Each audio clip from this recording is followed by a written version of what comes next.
if you've ever been in a romantic relationship where one of you keeps reaching for the closeness while the other pulls away just when things feel important, this episode is for you.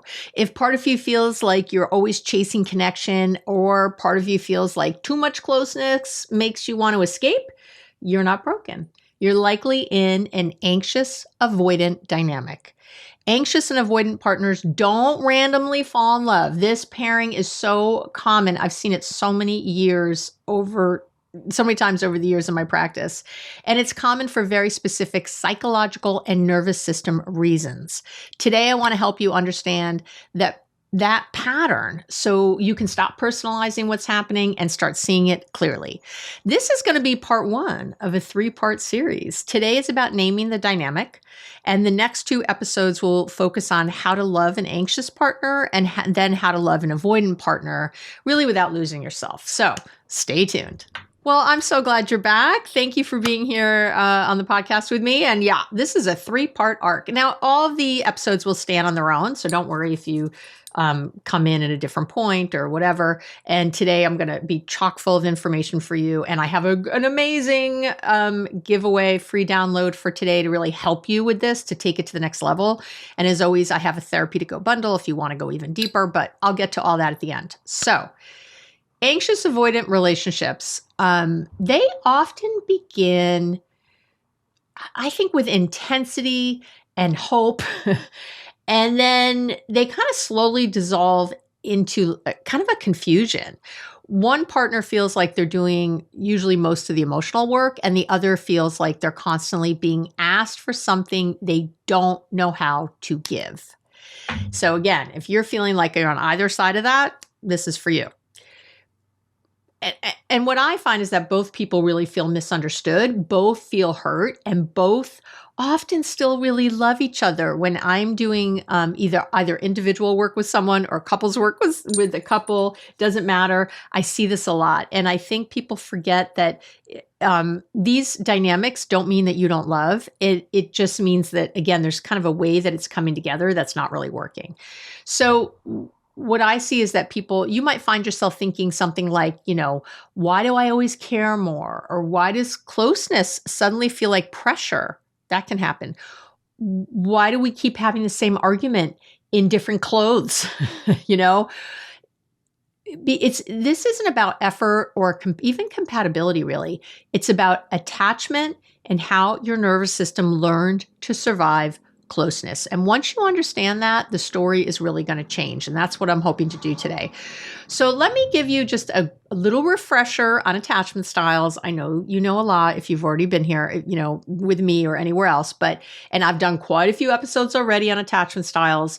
And I'll, of course, link to all of those. And whenever I talk about the research or anything I'm linking to, all of that can be found under the video if you're watching on YouTube. Like and subscribe, don't forget. If you see me on YouTube, that I really appreciate it, or leave a comment. Or you can find it on my website, abbymetcalf.com. Just go to this episode. So it's that simple to get the downloads, to get everything. It's all found in one of those 2 places. And I say this every time for my new people because I always have new listeners. Thank you. Gosh, we're in 192 countries now. It blows my mind. Anyway, so thank you if you're listening. And I'm going to talk about this in other parts of the world too, like from a cultural aspect, a little bit today. So if you're listening in Japan or Sweden or somewhere else, I hope I have information that's going to apply to you too. But again, I want to do a quick refresher here just so we're all on the same page right now. Very quick. And again, we have something called attachment theory, which explains how you learn to experience closeness, emotional safety, and connection. And it's based on your early caregiving relationships. So for many of us, that was our parents, or it could be a parent or any kind of caregiver. It doesn't matter. And these patterns, again, aren't just psychological. They're physiological. They show up. So they're biological is what I'm saying. And they show up most strongly, I find, in romantic relationships because intimacy really activates some really deep, deep wiring. So that's how we see, and we have a lot of research on that. Now, in adulthood, attachment is usually typically described using kind of four broad styles. Again, I'm just going to go over these really briefly. There's secure attachment and insecure attachment as the two categories, and insecure attachment has like three in them, and secure is just secure. So secure attachment basically means that you're generally comfortable with closeness and independence. You can ask for what you need without being afraid of being abandoned. You can handle space without assuming someone's rejecting you.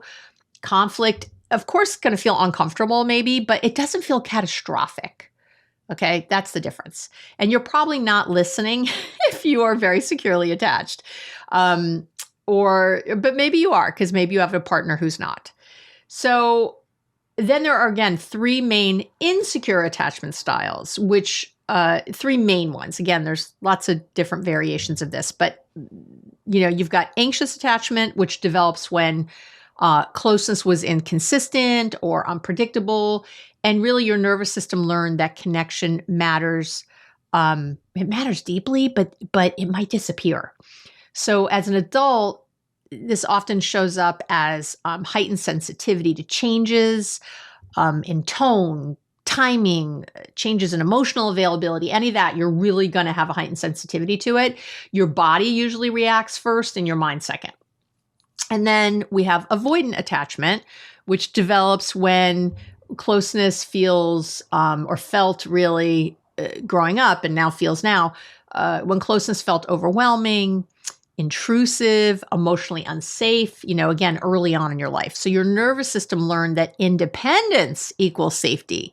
So as an adult, emotional intensity can feel really draining and really destabilizing.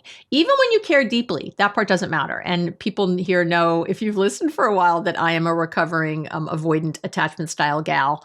And, so it really is something you can work on and change. But it definitely, when I'm in fear mode, that's what kind of comes to the fore first. Like I was just sick a few weeks ago.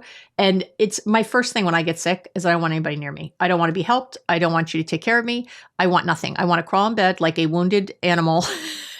I want to lick my wounds, and I don't want you anywhere near me. And I've gotten much better. Gary says I was much better this round with asking for help. Yes, please bring me tea. I don't have to like crawl out of the bedroom to get myself something, that kind of thing. But it goes deep. It's still something I have to think about. And then lastly, there's something which I don't always love talking about because I think everyone throws himself in this category because it's disorganized or fearful avoidant attachment, it's also called, which involves when you're here, you crave closeness and you fear it. And I think most people are like, oh, that's me. It's not most people. So just so you know. So really think about where you might be. And that pattern, when people have disorganized attachment, it's usually really strongly associated with early trauma or very unpredictable caregiving, maybe foster families, things like that, or just really crazy trauma from your childhood. And I'm naming it here for completeness, but this episode is going to focus specifically on the anxious-avoidant dynamic. Okay, that's where I'm going today.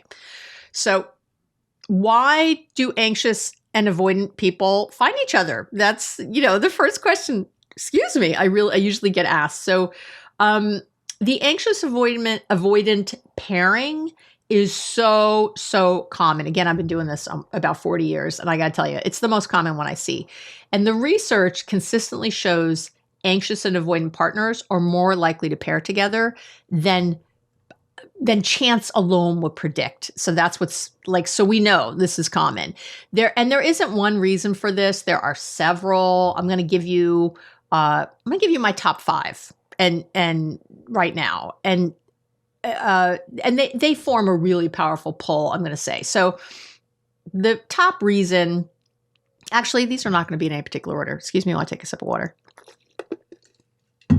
So reason number 1, I'm not going to give these in order, but familiarity feels right. It's the chemistry, feels like chemistry. Your nervous system is drawn to what it recognizes, not what's healthy. I'm going to say that again. Your nervous system is drawn to what it recognizes. It's not drawn to health. So if you learned early that love required effort, pursuit, vigilance, emotional distance will feel familiar to you. If you learned early that closeness came with pressure or responsibility, emotional intensity is going to feel threatening. And that recognition often shows up as chemistry. I know. It feels alive. It feels charged. It feels compelling because your system knows the terrain. That's why. All right. The second reason is that each person temporarily regulates the other. That's another reason. So early on, anxious partners usually feel calmer because the avoidant partner feels confident and steady. So that's not true. I've ended up with an avoidant and I've ended up with an anxious as far as my longer term relationship. So I've done both. And avoidant partners, but the anxious partners are really, those avoidant partners just feel like, oh my God, they're so confident, they're so steady. And avoidant partners feel, we end up feeling desired without having to be fully open. So both nervous systems get like a short-term sense of regulation, and that strengthens that bond really fast. And I'm going to tell you, this works until it doesn't work. Okay? Yeah. The third reason is that, how do I want to say this? Not opposites attract, but that opposite strategies create intensity. That's how I'm going to say that. Anxious attachment moves towards connection under stress. Okay. Avoidant attachment moves away from it. Like I just mentioned when I was sick, right? Which is stressful. You move away from attachment.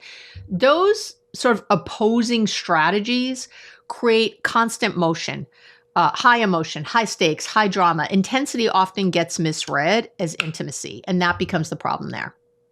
I hope that I know some of you are nodding right now. Right now you're going, oh, that's me.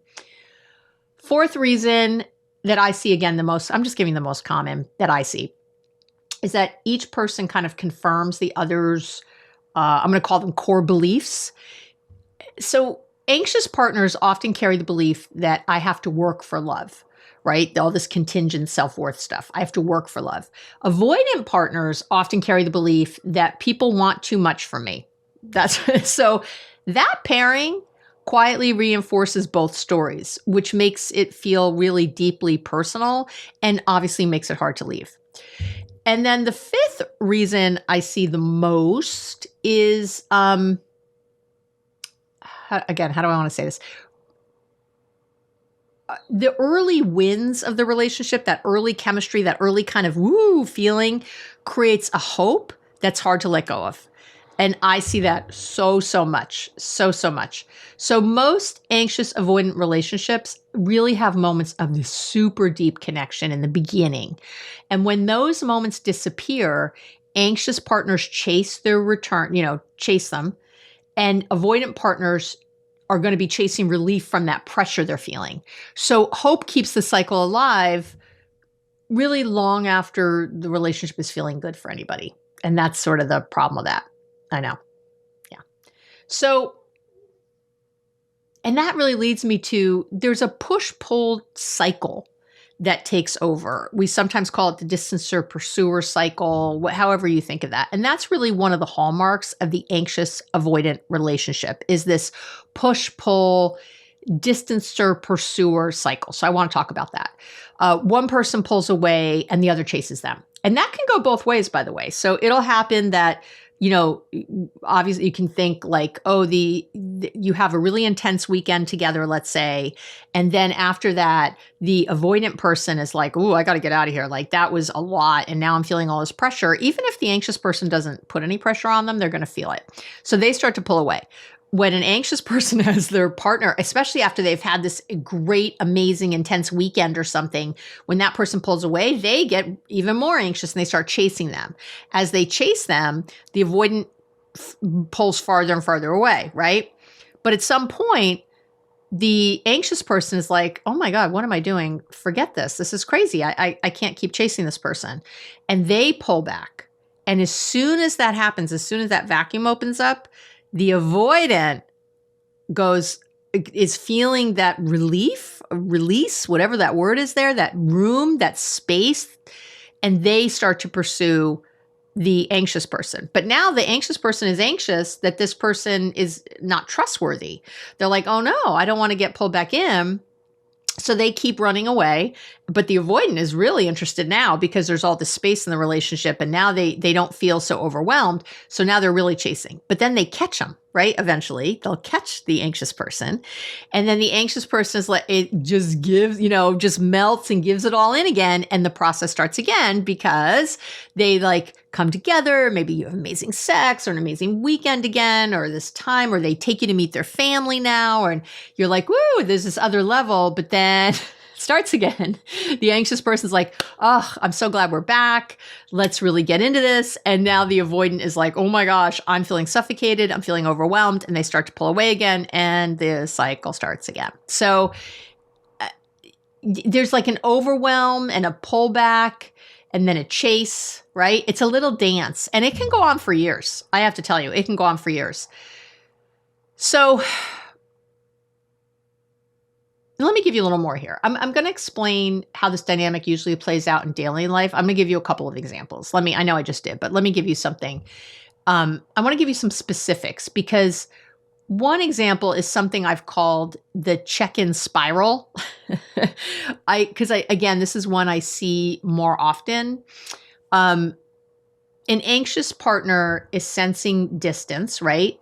So maybe texts are shorter, maybe the energy feels off, and their body is tightening. That anxious person, their body is tightening. So they check in. Hey, are we okay? The avoidant partner is feeling that pressure and responds either vaguely or pulls back with like, oh, I'm fine, nothing's wrong, right? Then the anxious partner is feeling dismissed and they escalate. Well, you don't feel fine. You're being distant. Doesn't feel fine. It feels like you're being distant. The avoidant partner then feels overwhelmed and shuts down. This is too much. I can't talk about this right now. Do you see this? And both people walk away feeling unheard, unsafe, unseen, all the things. Okay. So that's the one I see the most. I'm just trying to like really explain these so you really get them. The other thing, another example I see is what I call the closeness crash. So again, things feel really good. You've had a great weekend or a really meaningful conversation, or again, you've met the family, like something big happens. The anxious partner is feeling hopeful and they lean in emotionally, while the avoidant partner's nervous system suddenly senses this kind of, I want to say it's like a loss of autonomy. They become quieter, distracted. They become emotionally unavailable. So the anxious partner feels that shift and they panic. Oh my God, why do they pull away when we're close? The avoidant partner then feels blamed and they retreat even more. Again, same relationship, same love, two very different nervous system reactions, right? And I'm giving you these examples because I think often the examples are very subtle. And so I want you to really get what I'm talking about, because you might even be listening thinking, oh, I don't think I am in one of these relationships. And now you're listening going, oh, because I have had so many people who didn't realize it, even though they knew attachment styles, didn't think that's what was happening in their relationship. And then I kind of explain these things and they're like, oh, that is totally what's happening. So why does this dynamic hurt so much, right? That's what you want to ask now. Like, why is this so painful? And I think this dynamic is especially painful because each person's survival strategy is really triggering the other person's deepest fear. So for anxious partners, distance feels like abandonment. It feels like rejection. It doesn't just hurt. It like alarms the body. It's big. It like abandoned, not just like, oh, it's not good right now. And I want to say this too. Their fear isn't always being alone. It's losing connection suddenly and without explanation, or just losing connection. That's really it. Now, for avoidant partners, emotional intensity feels like loss of autonomy or loss of emotional safety. And so their fear isn't love. That's not what they fear. It's being consumed by love or trapped by love. And again, they might have seen that in their own parents' relationship, which is why, or caregivers, which is why they don't do it. They might have seen, a parent or caregiver who got kind of trapped in love and made really poor decisions all the time, lost themselves. That'll make you avoidant. So over time, anxious partners end up feeling needy. They feel ashamed, or too much, right? They feel like they're too much, while avoidant partners feel criticized, inadequate, misunderstood. I've had this in friendships too, by the way.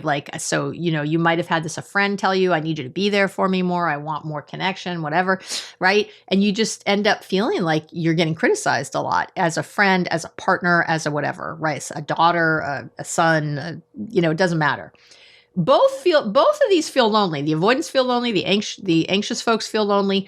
Both feel unseen, and of course, both may still care deeply. That it doesn't affect that. You know what? This is a good time to talk about gender and cultural context. So let me just go there before we move on. I just want to take a minute, right, and talk about how this all fits. So the research suggests, I guess is the word I would use here, that avoidant attachment patterns are more commonly expressed by men, and anxious patterns are more commonly expressed by women. And this is largely due to socialization, as you might imagine. So, males are often discouraged from emotional expression, while females are often rewarded, right, for relational vigilance, I'll call it, in an emotional attunement, really being there. And again, you can be, I'm more avoidant and I'm female, right? So I'm not saying it has to be that way, but it's more common that way. Now, culturally, attachment expression varies more by really individualistic versus collectivistic cultures. I'm sorry, collectivist cultures. Individualistic and collectivist cultures. It really varies more by that than if you just said East or West alone, okay? It's according to the research. So in highly individualistic cultures like the US, Canada, parts of Western Europe, independence and self-reliance are really prized, right? Really prized. Avoidance strategies are often normalized, especially again in men. Whereas in more collectivist cultures, think, Japan, China, parts of South Asia, relational closeness and group harmony are really emphasized. So anxious strategies may be more socially accepted, okay? But emotional suppression can still be high. So don't confuse those two. And research really shows over and over that attachment insecurity, so those insecure attachment styles, increases in environments that are marked by instability, stress, inconsistent caregiving across cultures. So I want to say that, okay? So the anxious-avoidant dynamic really appears globally, though, again, how it's expressed and tolerated is going to vary. Does that make sense? Okay. So this isn't about like men versus women or East versus West. It's about how nervous systems adapt to cultural expectations around things like closeness, autonomy, emotional expression, like that. I hope that makes sense. Okay. So let's talk about making this work. And here's, the maybe hard truths about making this work. Because it can, of course. Some anxious avoidant relationships become more secure. Many don't, I have to say. This dynamic, it doesn't change because one person becomes more patient or more self-aware or more loving. It changes only when both partners are willing to tolerate discomfort without defaulting to, pursuit or withdrawal or, distance or pursuer stuff. And both take responsibility for regulating themselves rather than each other. So if one person is always chasing and the other is always retreating, no amount of insight will fix that imbalance. I'm sorry. I'm giving it to you straight. You know what I do. You know what I do. You know why you're here. Love isn't enough if safety is missing. I just need to say that. It's just not. So you really have to think about this. You're going to need to. And I'm going to wrap up here because, again, I'm going to have and let me tell you about my giveaway for today, which is going to lead into the next episodes where I get really into the anxious style, the avoidant. I'm going to go real deep in both. It was going to be, otherwise, this would be a 3-hour episode today, and that wasn't going to work for anybody. But I wanted to give you the big picture today. And so this episode isn't here to tell you what to do next. It's here to help you understand the dynamic you might be stuck in so you can stop blaming yourself or diagnosing your partner and really start seeing the pattern clearly. That was my goal today. Clarity creates choice. So in the next episode, next week, we're going to focus specifically on how to love an anxiously attached partner in a way that creates safety without burning yourself out. And then the week after that, you'll be learning all about loving an avoidantly attached partner. Okay, so stay tuned for those. The free download for today is to help you assess. It's where are you in the anxious avoidant cycle right now? It's like a quick self-assessment to help you understand how you're showing up in your relationship when things get hard. Okay, that's what it's about. And I'm doing this week's Therapy to Go bundle a little differently. It's really meant to be diagnostic, reflective. It's meant to be stabilizing, not corrective. You know me, I'm usually giving you corrections. So there's no scripts. There's no do this when they pull away. That'll come in the follow-up episode. This bundle answers, where am I standing in this dynamic and why does it feel so familiar, so that you can really uncover your own stuff so you can do the work you need to do. The promise for this Therapy to Go bundle is that it'll help you slow this pattern down so you can see it clearly, hopefully without blaming yourself or pathologizing your partner. That's my goal with that. So, and when I say Therapy to Go bundle, if this is your first time, I'm going to explain to you what's in it in a second. So the download is free that I mentioned, totally free. You can download that again below the video, on the website, at this episode. And whenever you download anything from me, you will be put on my love letter, my Love Bites email list, which means that you will get an email twice a month. That's it. I don't sell anything.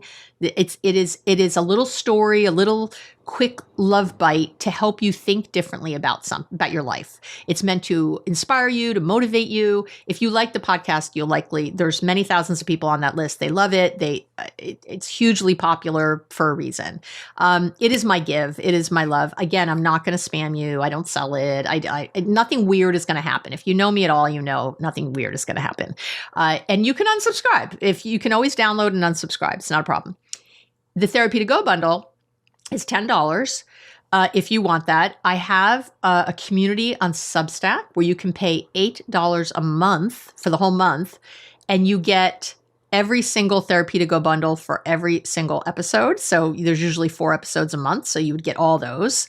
Plus, you get the community, which is amazing and supportive. Like, you can ask questions. I'm in there all the time. I love that community. And 2 live Q&As with me every month. Live Q&As. We do it on Zoom. You can see me. We can talk. We can interact. And then we do them on Zoom right now. If they get too big, we won't, but we will for now. And you get the podcast without ads. You get early drops of the podcast, all of that, and the blog, all of it. So all that's only $8 a month. But if you don't want to make that commitment, totally understand, you can spend $10 just on any therapy bundle, to go bundle that you like. And what these are meant to be, kind of therapy to go, If you have a therapist, you could do the bundle, things in the bundle with that therapist, so, kind of make that work move a little faster maybe, or get a little deeper. If you don't, it's meant to help you. So you can, not everybody can afford to go to therapy or has access to therapy. So here's what's in this Therapy to Go bundle. Ready? So and the free download is included. So you don't have to get the download plus the bundle. You'd get everything together for the $10. There's an anxious-avoidant cycle map, so you can see where those cycles are.